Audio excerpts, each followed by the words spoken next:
শ্রীধাম নবদ্বীপে এক নতুন ভাবে ভাবিত হয়েছে। সেই ভাবটা কি? গৌর হরি আজকে দান সেজে দাঁড়ালো, গৌর হরি আজকে নিজে দানি সেজে দাঁড়ালো। যেমন দানি এই রামভদ্রপুর গ্রামে সমস্ত মাতা পিতা হয়েছিলেন এই 3 দিন আগে এবং এখন পর্যন্ত। বিষয়টা হচ্ছে তাই যে এই গ্রামের পূর্বে হয়তো ছিলেন গৃহিণী,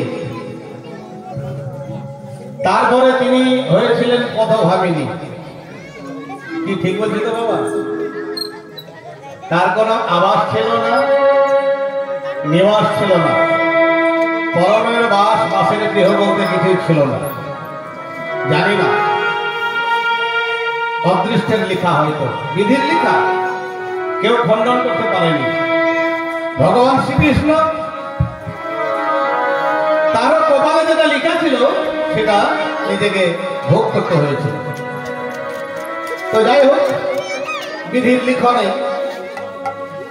যেটা দেখেছি, ওই মাননীয়ের নামটা হলো শোভা দাস নাকি সমাদায়, সমাদায়। যাই হোক, একদিন আমি মাসি বলে আহ্বান জানালাম যে হ্যাঁ কি বাবা, তো দেখা হলো। আমি কিছু যাই হোক যেটা দিলাম, আমি পরে বললাম যাই হোক যেখানে ছিল আমি বললাম এক ভটভটি মাছ দেবো, 3 দেবো, যদি পারো তো ছাউনি দিয়ে ভালো করে ঘর করে দিও। তারপরে 2-4 দিন দেখা হলো, কিন্তু কথা বলার পরিস্থিতি ছিল না। এখানে ওখানে পড়ে থাকতে দেখেছি। তো যার কেউ নাই, যার কেউ নাই তার সবাই আছে। কি মাথায় তো প্রত্যেক বাড়ির লোকে ডেকে ডেকে তাকে সেবা দিত, হ্যাঁ, তাকে বসন দিত।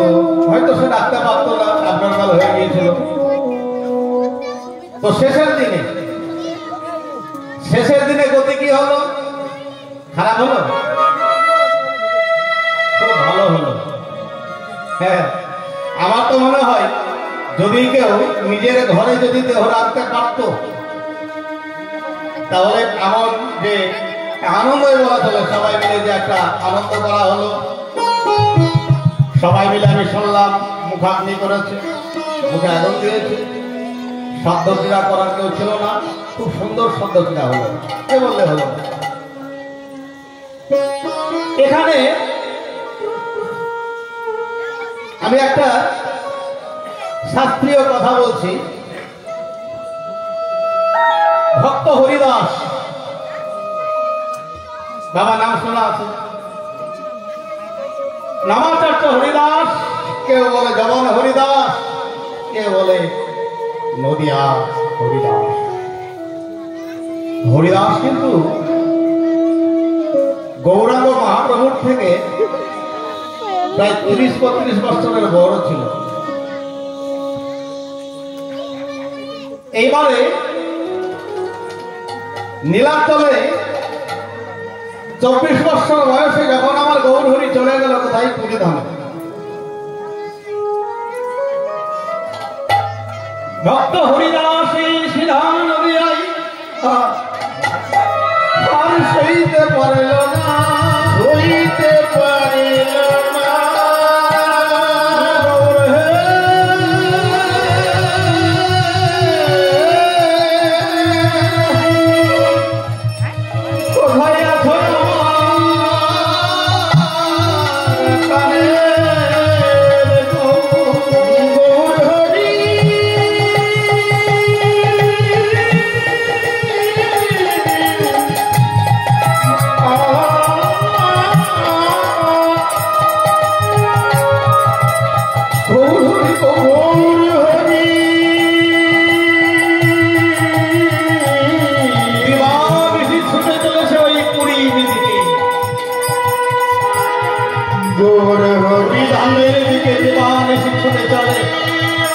চলতে চলতে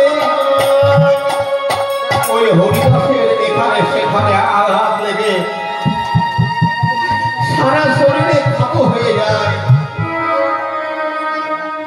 শেষ পর্যন্ত সারা শরীরে পোকা হয়ে হরিদাস কিন্তু প্রভু প্রভু মহাপ্রভু বলে ছুটে চলেছে। পোকার কামড় আর সইতে পারছে না, কত স্থান থেকে পোকাটা ফেলে দিতে গিয়ে মনে হচ্ছে না তুই আমার শরীরে খাই নিয়েছিস, আমার দেহ, আমার এই রক্ত মাংসের দেহটা পুড়ে পুড়ে খাচ্ছিস না, ফেলতে পারছে না দয়ার শরীর। শেষ পর্যন্ত পুরী ধামে মহাপ্রভুর সঙ্গে দেখা করতে গিয়েও দেখা করতে পারছে না। আমার এই দেহ নিয়ে আমি কেমন করে আমার প্রভুর সঙ্গে দেখা করব? সমুদ্রের তীরে বালুকণার উপরে নিজেকে ঢাকছে। নিজে প্রতিদিন যখন গৌর হরি ওই গৌরাঙ্গ ঘাট যেটা আছে না, এখন পুরী গিয়েছেন তো সবাই, দেখবেন পুরীর যে সদর ঘাট গৌরাঙ্গ ঘাট বলে না, গৌরাঙ্গের যে মূর্তি আছে ওই ঘাটে স্নান করতে যেতেন আমার গৌর হরি নীতি প্রতিদিন। তো গৌর হরি স্নান করতে যাবে আর হরিদাস মনে মনে ভাবছে আমাকে দেখতে হবে, আমি দেখা দেবো না, লুকিয়ে যাই। শেষ পর্যন্ত ভগবানের প্রতিনিধি ভক্তি সেই ভগবান কি আর সেইতে পারে?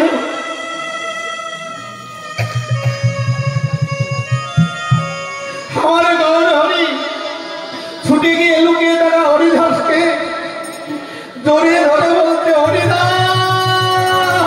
হরিদাস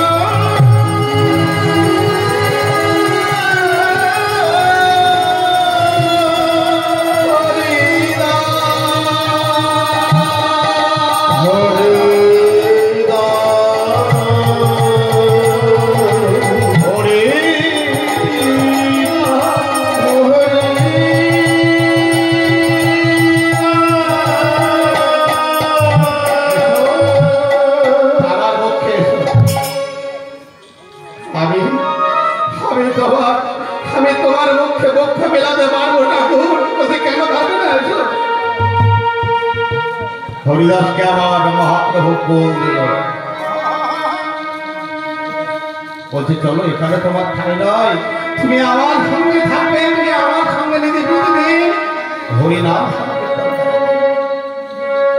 একদিন হরিনাম সংকীর্তন গাইছে, হঠাৎ হরিনাম সংকীর্তন বন্ধ করে হরিদাস বদনটা মলিন করে বদনটা নত করে রইল। বলছে কি গো হরিদাস, এ কি তোমার বদনে হরিনাম বন্ধ হয়ে গেল কেন?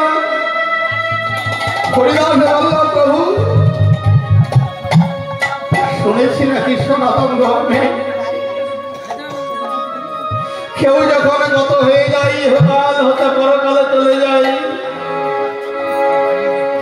শেষ কৃতিত্ব করে তার পশ্চাতে যারা থাকে স্ত্রী পুত্র পরিবার আত্মীয় স্বজন যে কেউ, কিন্তু প্রভু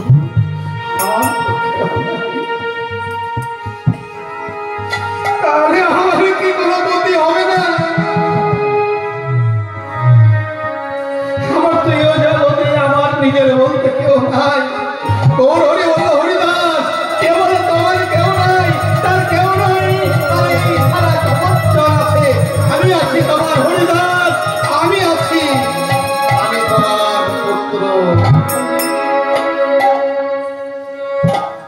হরিদাস যেদিন শেষ নিঃশ্বাস ত্যাগ করলেন, মহাপ্রভু আমার হরিদাসকে নিজের পিতা পরলোক গমন করলে যে কাজ করে পুত্র বা কন্যা ঠিক তেমনই করল, সমাধি দিল।